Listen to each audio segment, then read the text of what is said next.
Mr. President, the Philippines has come a long way in the promotion and protection of human rights since the era of martial law 35 years ago. We believe that the wheel is moving forward in the Philippines and continues to move on. Under the determined leadership of President Gloria Macapagal Arroyo, the Philippine government has taken firm steps to stop political killings and to bring the perpetrators of such crimes to justice. These include the following: establishment of Task Force USIC to investigate alleged political killings, creation of the Independent Commission to address media and activist killings, the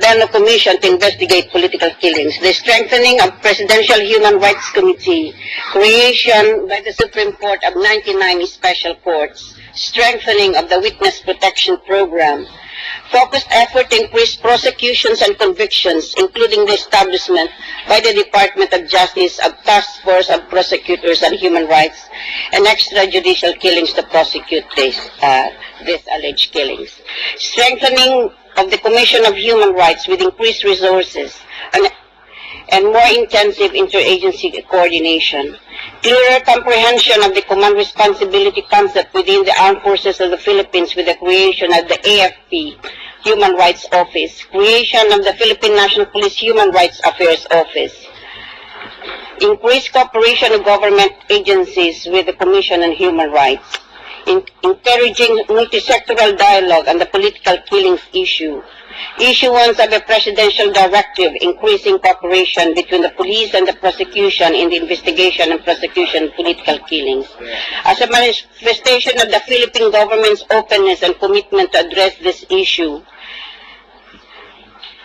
we have worked closely with international partners to reinforce our national capabilities to investigate these crimes, to strengthen our capacity to protect human rights and to promote human rights education.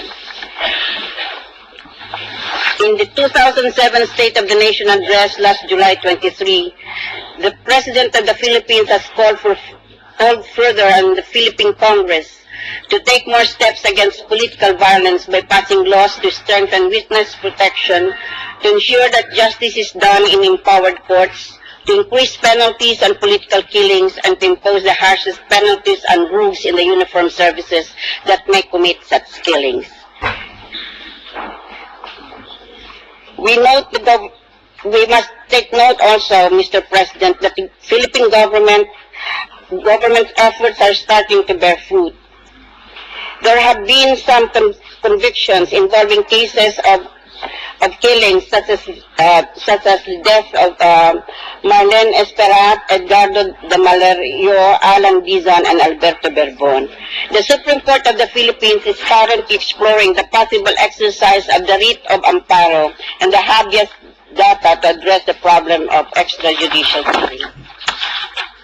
Thank you, Mr. President. I thank